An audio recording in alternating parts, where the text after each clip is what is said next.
Like your suffering is just some kind of meaningless glitch. Exactly, like a meaningless malfunction. But, what if there's more to it? Oh, that's where people like Johann Hari come in. He really dug into this, partly because he was on antidepressants for 13 years himself. Wow, 13 years. Yeah. And his big idea is, look, we're not machines with broken parts. He says we're more like animals whose needs are not being met. Animals whose needs aren't met. Okay. So that whole serotonin story, Hmm. the idea that it's just low serotonin, turns out pharmaceutical companies push that pretty hard. Right, I've heard that. But the science, Yeah. well, people like Irving Kirsch did these huge reviews, meta-analyses, and found a lot of the antidepressant effect was actually, believe it or not, the placebo effect. The placebo effect. Really? Yeah. And solid proof that low serotonin is the single cause. It's not really there consistently in the research. Uh, And the problem with focusing only on that biological bit is it can distract us, from looking at deeper things, maybe systemic issues. and could lead to just prescribing pills without getting to the root cause. Potentially, yeah. Overprescription becomes a risk. Okay, so if it's not just the chemicals, what are these deeper issues? You mentioned needs not being met. Exactly. Harry talks about these 9 lost connections.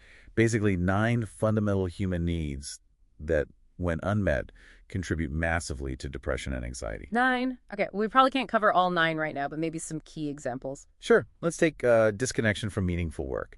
Studies show something like 87% of people are disengaged or even, actively dislike their jobs. 87%, that's huge. It is.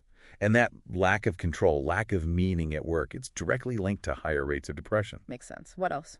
Then there's disconnection from other people, loneliness. And it's not just about being physically alone. Right, it's deeper than that. It's about not sharing what actually matters to you. And the physical impact of that feeling. It can be physiologically as damaging as being physically attacked. Wow, that's intense. Yeah. And another big one, disconnection from meaningful values. We're sort of pushed by consumer culture to chase external things, money, status. Keeping up with the Joneses. Exactly. Yeah. And it leads to constant comparison, feeling like you're never enough. Dissatisfaction. And you mentioned trauma earlier. Yes. Disconnection from childhood trauma. That's crucial.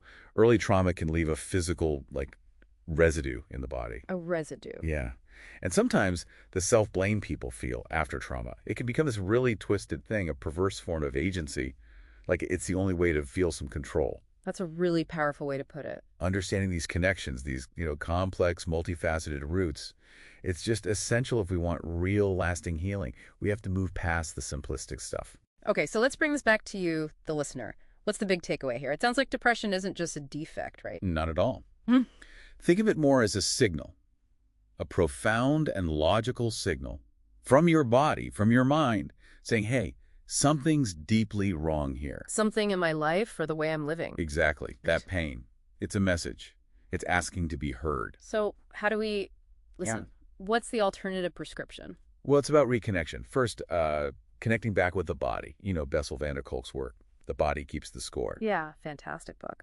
He explains how trauma literally leaves that residue, impacting brain areas like the amygdala, the fear center, and Broca's area for language. So healing often means engaging the body. Through things like mindfulness, yoga? Precisely. Mindfulness, yoga, martial arts, anything that gets you back into your physical self. Second, reconnecting with community and purpose. Community, like the loneliness connection we talked about. Right. There's this thing called social prescribing. You heard of that? I think so. It's like doctors prescribing community activities. Kind of, yeah. Like the example of a depressed nurse who joined a community gardening project. She found purpose, connection. It helped her heal. It's about those two-way relationships, shared rhythms. That makes a lot of sense. And the third? Connecting with the self. Really understanding your own story. Lori Gottlieb talks about therapy as being like a human mirror, helping us rewrite our limiting stories. Those stories we tell ourselves, often negative ones. Totally. Like that inner critic voice. It often echoes stuff from the past, maybe related to those childhood wounds, like feeling rejected or like things were unjust. So how do you change that? You work on cultivating an inner coach using things like cognitive reframing, basically, looking at your thoughts differently, gathering evidence against the negative stuff. And self-compassion. Self-compassion. Yeah. Like being kind to yourself. Yeah, it's almost a form of self-reparenting, giving yourself the understanding maybe you didn't get before. So wrapping this up. The final thought for you listening might be this. That pain you feel, it demands to be heard. Mm-hmm. Trust that you are not just a machine with broken parts. You're a resilient person, a human animal, whose fundamental needs for connection can be met. They must be met. And understanding that, really understanding that, that's the first crucial step towards getting back to a life with purpose, with well-being.